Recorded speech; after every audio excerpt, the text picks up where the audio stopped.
Can you feel the healing power? Healing power right now.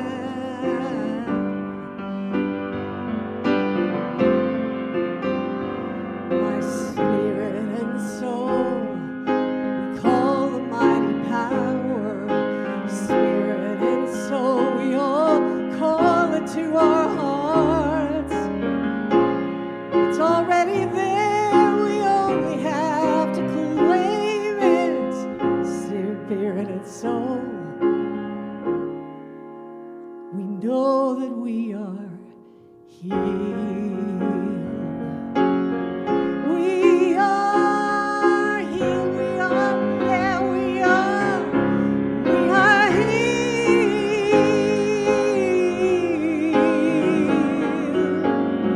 I am, and you are.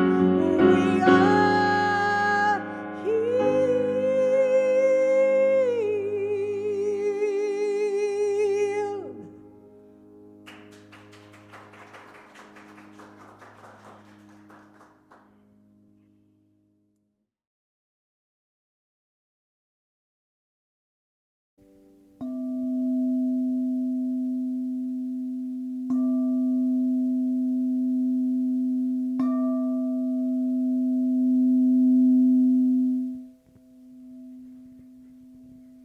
Please join me in prayer. We enter this month of April as we speak to health and wellness on every level. And what we know is that they go hand in hand. And beyond the body, that is the shell that we live in, our total well-being is mind, body, and spirit. And what we know is that staying in the best place to experience all that we've been given is right here and right now. This is the moment of our great yet to be. This is the only moment as expressions of the divine that we can live in at any given time. I am so grateful for now because I am all right now. We are all right now. And it is always now. I give thanks for all that is to take place here today, knowing that it will be perfect in every way, and that everyone will hear the message that they need to express as only they can in the world, unique in every way. I give thanks for Reverend Kelly, through whom Spirit's going to speak on here and now. I give thanks for the music that Karen provides, for our technological wizardry that Travis provides week in and week out. I give thanks for Carol, who sets up every week. I'm grateful for Debbie and Lois, our hospitality team. I'm grateful for our ushers, Babs and Nancy. I am very grateful for everyone who's in this place right here and right now to help us celebrate. And what I know is that as we depart today, Lois and Debbie in hospitality will prepare refreshments, greet us, and give us an opportunity for fellowship and to share what we've experienced here this afternoon. It will all be perfect. It is all perfect and divinely ordered. I give thanks for everyone in this space and everyone within the sound of my voice and everyone on planet Earth, knowing that we are all God. It is all divine. It is all good. And I release my word into that divine law that knows how to mold, make, and shape and create all the good there is, all the time, everywhere. I let this go, I let it be. Together we affirm, and so it is.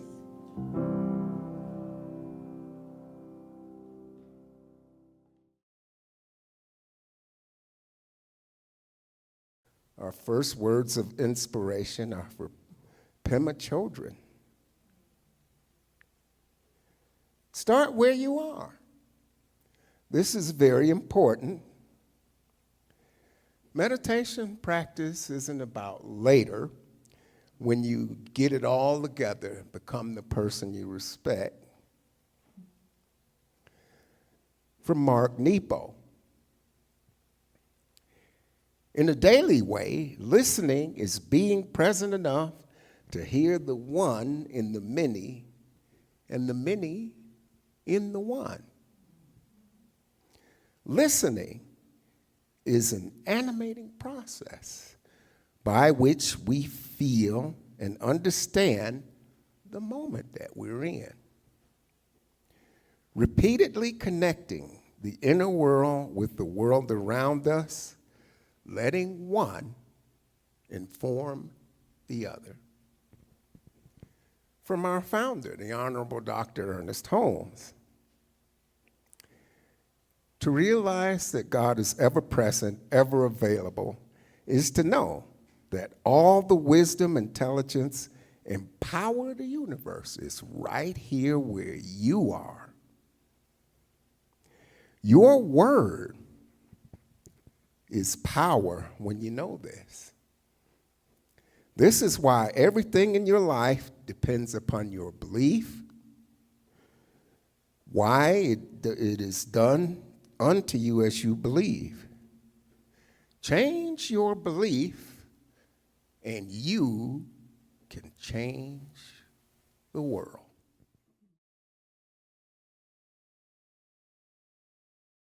We are so pleased to welcome Reverend Kelly Robbins back. It's been a long while, and it's really good to see you. Just a little bit about Reverend Kelly. She brings a modern voice to ancient teachings, empowering us to live our lives fully using the principles of love and universal law.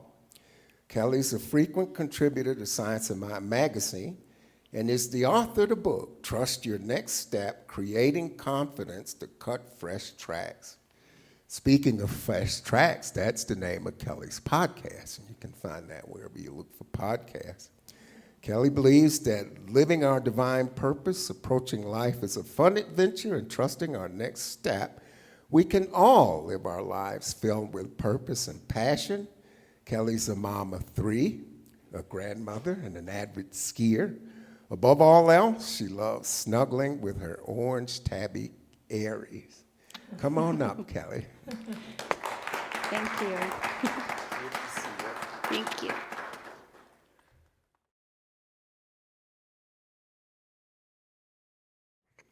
Thank you for the introduction. We have to start today talking about hot dogs. Because it's all so important in life. There's a Zen master in New York City that went to a hot dog stand to get a hot dog, and he ordered one with everything on it. And the hot dog vendor fixed his hot dog, and he handed it to the Zen master, and he said, "One with everything, that'll be $4.50. The Zen master pulls out a $20 bill, gives him the $20 bill, and the hot dog vendor says, "Thank you." And the Zen master said, "Wait a minute, what about my change?" And the hot dog vendor said, "Change comes from within." I know. We have to lighten up the mood a little bit. Because that's what we're going to talk about today, going within. Right here, right now, in our contemplative practice, contemplative practice. And, I've been thinking about this talk for a little while, and a lot happened this week. There was a lot going on this week. We've had just tariffs, and there were a lot of protests yesterday. I had a sound healer that I've seen. She sends an email out once a month, and she had how to get your voice ready, like warm-ups and cool-downs for Saturday. So then I just started kind of paying attention to what was going on across the world. Social action, social justice. And Marty, thank you so much for your talk, summarizing the 10 weeks of nonviolent action. Everybody calls me Marty. I'm sorry. It's Mickey. Mickey. No, No, Russell told me Mickey. I have an Aunt Mickey too. No, he said Mickey. No, he's right. It was me. But you summarized the 10 weeks of nonviolence, and it ended with the protest yesterday, which I don't know if, it was kind of interesting. The rally yesterday. And, we talk a lot in our teaching about the power of prayer, right? We talk about treat and move your feet, pray and take action. Both are required. We pray, we contemplate, we go within and connect with that presence, whatever you call it, spirit, God, the universe, and empowering and healing ourselves so that when we can come together in community, we can take action, creating a world in a different space. That's how we make the change. And we're here together in spiritual community, in this place where we're here to deepen and strengthen our spirit, whatever that means to us, our spiritual truths. What is my truth? And a lot of that, the growth that comes from being here in community has to do with the work that we do when we're alone and the practice that we develop on our own. And I'm just within the last couple months started subscribing to Father Richard Rohr. Is anyone familiar with him? He has a newsletter that he sends out every day called the Contemplative Action Committee or something. But it's a prayer and meditation every day, and he's a Catholic priest, so I wasn't sure if I was going to like it or not, but it's beautiful. He talks about wholeness. He talks about the exact same things we do.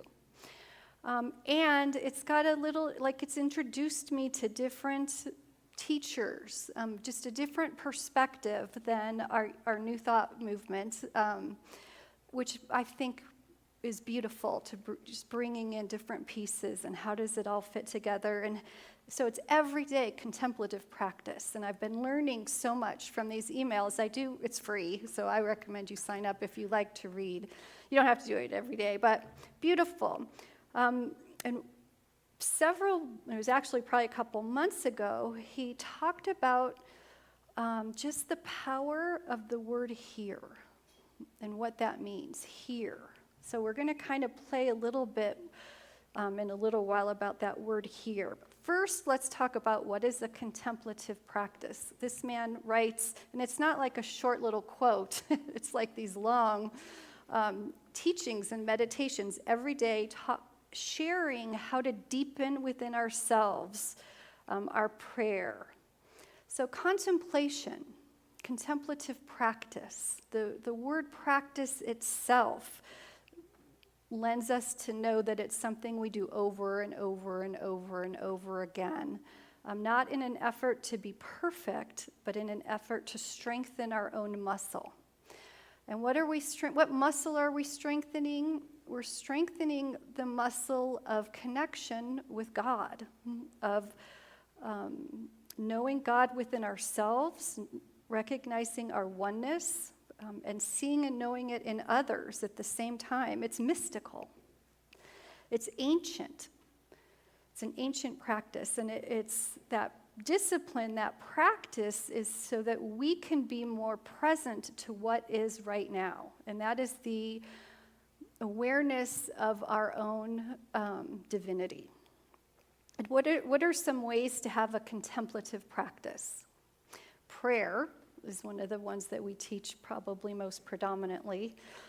There's also meditation, yoga, journaling.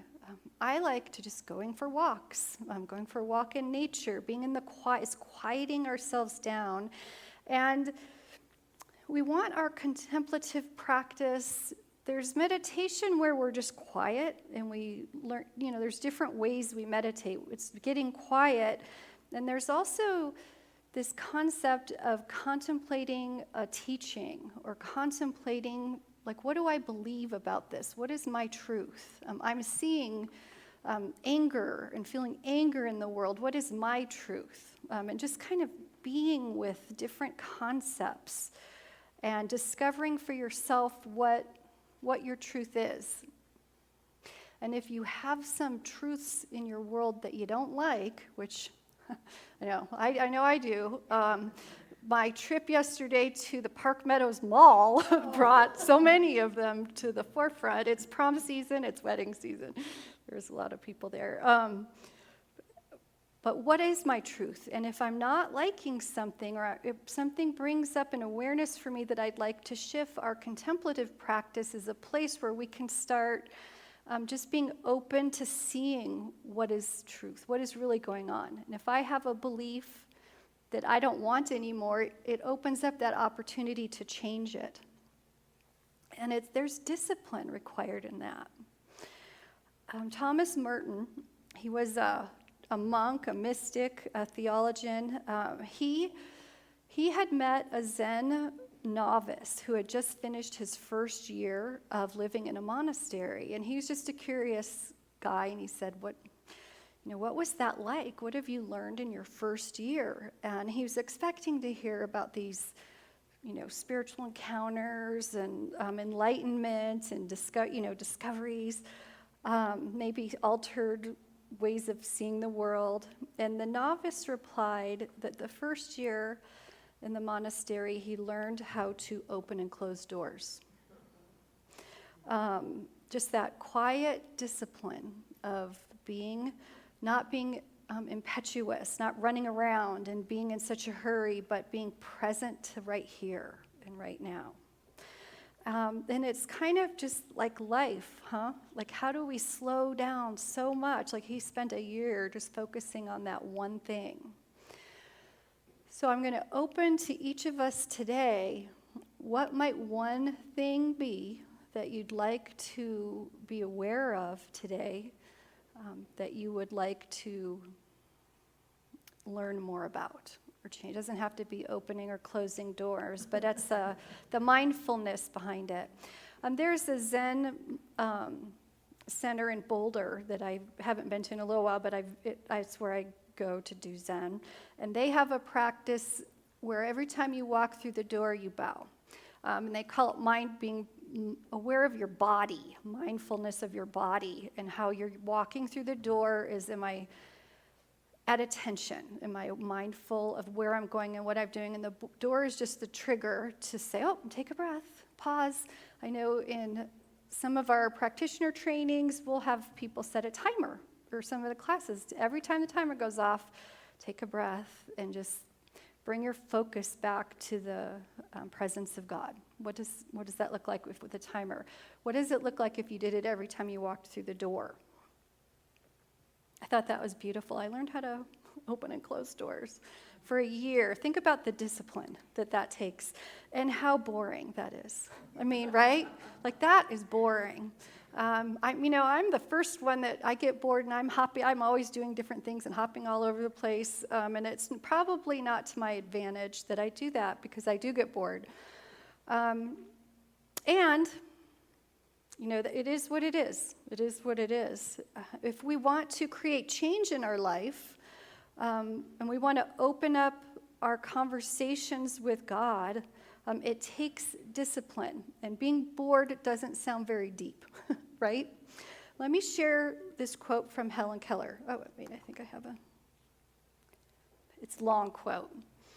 Helen Keller said, "When we complain of having to do the same thing over and over, let us remember that God does not send new trees, strange flowers, and different grasses every year. When the spring winds blow, they blow in the same way. In the same places, the same dear blossoms lift up the same sweet faces, yet they never weary us. When it rains as it always has. Even so, would the same tasks which fill our daily lives put on new meanings if we wrought them in the spirit of renewal from within, a spirit of growth and beauty?" And I thought that was beautiful. So it's like, shame on you, Kelly. You get so bored. And look at what nature does. Same thing over and over again. And there lies the perfection. And I don't think that there is any kind of a force or discipline in a flower blooming every year and of the trees growing the leaves. I think it's innate in their nature. And us humans have this consciousness that we have the power of choice, the power of will, that we do have to exert some discipline to deepen our contemplative practice. And we do this work by ourselves, privately. No one knows the work that goes on. Like that at the Zen monastery, the 1 year opening, closing doors, people don't know the work that goes on. They just see what shows up and just think it's easy. So another aspect to our contemplative practice is knowing that life is greater than our body and our senses. We have the theme this month of health and wellness, and I think that awareness of our body is clearly health and wellness, and our love and caring for our physical body and our senses, and that quest to explore what do I believe, if anything, is beyond that. Now, we're all here, so I'm going to assume all of us believe that there's something when we die. You shared your story at the hospital. I've recently been a chaplain at St. Anthony Hospital and St. Anthony North for the last couple months, and it is really a beautiful space. Chaplain is being a minister, and then being a minister amongst people of all faiths. And how do I just be there for them while they're scared or in pain or just lost someone? Or last week I was with a woman, her brother took his last breath while we were in the room. I mean, it's a sacred space. And everyone has different beliefs, and it's not my business what their beliefs are. And part of our exploration with how we show up in the world today is that knowing of what do I believe, and taking that into our contemplative practice so it has a purpose and we're intentional in how we're spending our thoughts and our time and our spiritual practice. And again, it doesn't have to be meditation. But meditation can be its own things. There's different ways to meditate. Am I taking time in my life, in my day, for my sacred exploration? Exploring just one concept or one thing. My good friend, Barb, she's 77, and she has cerebral palsy her whole life. In these last couple years, she had been in a lot of pain.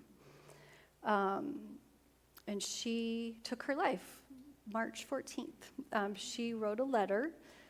Her sister, I'm in a writing group with her, and she wrote letters, I'm sure, to all of us in the writing group. I had talked with her about this, I don't know if it was a year and a half ago, and she told me she was in so much pain that she was exploring what she wanted to do when she couldn't handle it anymore. She said, telling me the laws, and her daughter and her had been exploring, and she said, Kelly, I might need to go to Denmark.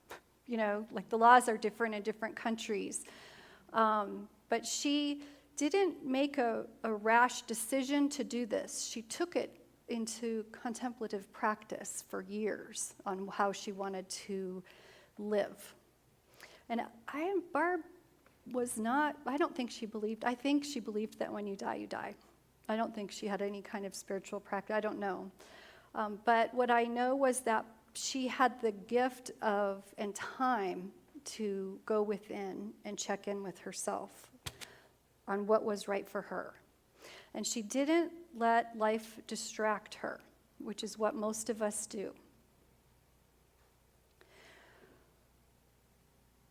And I think we don't always have time or space to pull ourselves into that sacred, alone place inside us where we can explore the deep meanings of life.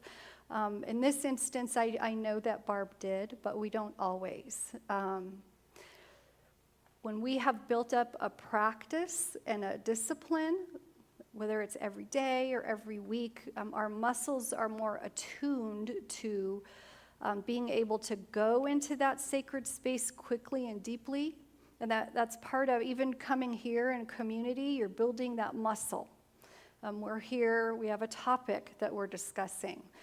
My hope is you'll go home and pick one thing and just think on it for a little bit and bring it into your contemplative practice. Because we don't always have time. Life gets crazy, life gets busy, and things get thrown at us at the last moment oftentimes. And life distracts us from being in the here and now. We were talking earlier about being in our body and how just one thing happens and whoosh, we're just thrown off. That happened to me Monday. Just one thing happened. I was all set to go do something, and something happened, and I could not get back grounded again. I couldn't get back into the here and now. And I want to play around with that word here for a moment. This was the concept I got from the Richard Rohr's email, the power of the word here, and all of the different ways that just the word here has different meaning. We can say, who is here? Who is here? Bring that into our contemplative practice. Is God here? Is anybody here? Where is here? Where is here? Well, have we been in that place in life sometimes, like, where am I? What am I doing? And then there's this space of, I am here. I am here. Being grounded in our body. I am here. Here I am. Could be saying, God, where are you? What's going on? And we can hear I am, knowing that God is here. God is here. Just that one word has so many different ways to play with it. There's power in that word here, right now. Ernest Holmes, the founder of religious science, shared in a poem he wrote, The Voice Celestial, there is no time nor place but now and here. There is no time nor place but now and here. So here, this is how we respond when someone's calling our name. Whether we're in an unpleasant place or a pleasant place, whether we want to be there or not, here is always the answer. Here. So as we go forth into our world, into our lives, perhaps this week we develop, if we don't have a sacred space to contemplate whatever calls to you, but maybe it's that concept of here, and whatever stuck out with the many different ways I talked about here today, what sticks with you? And the last kind of aspect of this contemplative practice I want to talk a little bit about is that sacred space, creating it for ourselves, and making this sacred space both contemplative but also a place for renewal. This is the Easter season. It's spring. It's time for renewal. We do this by not being quiet and vegging out with Netflix, which I do, and sometimes it's called for. We do it when we have sacred rest. When we have sacred rest, or we have some Sabbath time. Sabbath means sacred rest. It doesn't have to be Sunday. It doesn't have to be Friday night. It can be Wednesday from 12 to 2. But giving yourself, like declaring it and saying, this is my sacred time. I'm going to go for a walk. I'm going to put on some music or garden. Clean the dishes. It doesn't have, there's no, it's a mindset. It's a way of being, that sacred space, that sacred rest. And it looks different for each of us. But there's that discipline in gifting it to yourself each and every day, each and every week. Charles Fillmore is the co-founder of the Unity Churches, and he said, the truth is that divine mind, which is God, rests in perpetual Sabbath. And that which seems work is not work at all. When man becomes so at one with the Father mind, God, as to feel it consciously, he also recognizes this eternal peace in which all things are accomplished. I loved that, the eternal peace. So this contemplative practice, this sacred rest, this space for renewal, my belief is on a private, individual level, this is ours to do. This is ours to do at home at one. Then we come together in community and do this together. Bring the work we're doing individually together. And together, this is where the world has so much to gain from our discipline, from our taking the effort and the intention to have a relationship with the divine and to know intimately that relationship with ourselves and see it with others. The world has so much to gain, each of us has so much to gain, and nothing to lose.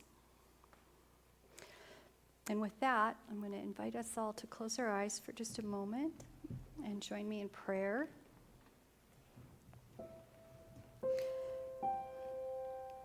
In this beautiful space of prayer, with our hearts open wide, our body filled to the brim with love and joy and peace, and perhaps some curiosity and some love of exploration. We know that this and even more of these qualities of the divine are right here, right now. They're right here, right now within me, right here, right now within each and every one of us, and really within everyone throughout the world. These beautiful and innate qualities are filled with power, filled with love, filled with that energy of revitalization and beauty and rejuvenation. And we know that as we fill ourselves up with these sources of strength, this energy of the divine, we give ourselves this gift of love that we can share and know and recognize and see in others. It allows us to be this eminence of the divine in all the places we go and all the people we meet, all the tasks we engage upon. This is a beautiful, loving gift. And as we realize these truths and get comfortable in this skin of giving, the skin of love, the skin of peace, we can give thanks. We give thanks to God, give thanks to ourselves, give thanks to each other for our recognition and acceptance and acknowledgement of these divine gifts of God, our gift. And a pleasure and a joy and a beauty. As we give thanks, we can acknowledge these truths and release these words to the law, knowing that the universe is open and receptive and gives of life to all at all times, all places. We release these words, knowing without a shadow of a doubt that they are true, and the prayer is complete, and so it is.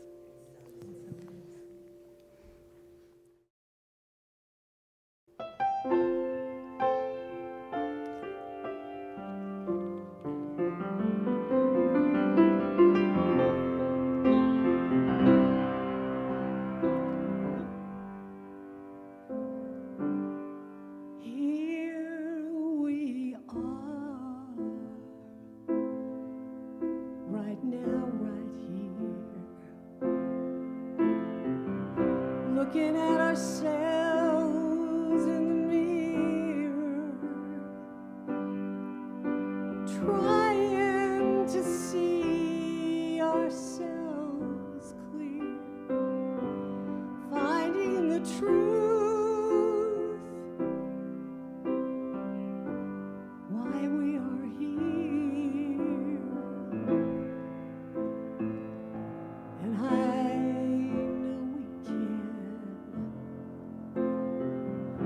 I know we can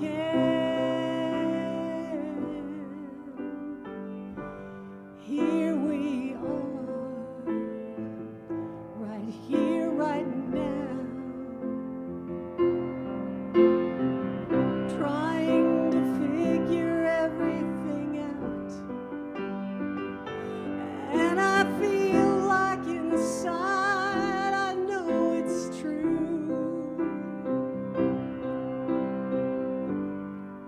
gonna find a way to find the truth.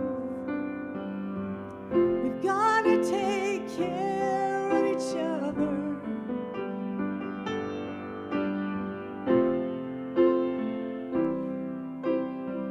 Lend a hand, and we can reach out and find a way. I know we can. I know we can. Try to calm the fear inside.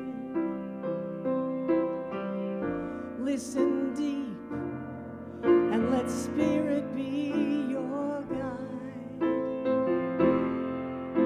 Wherever you are, that's where spirit is. I know it's true.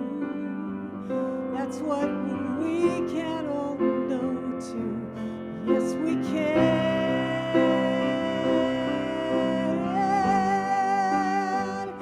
Here we are, right here, right now.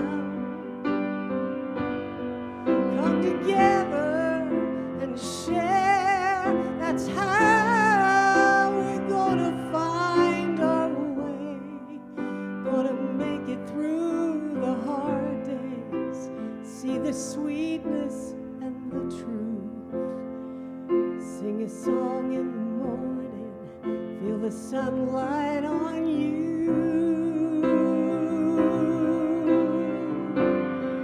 I know we can. Right here, right now. I know that we can. Right here, right now.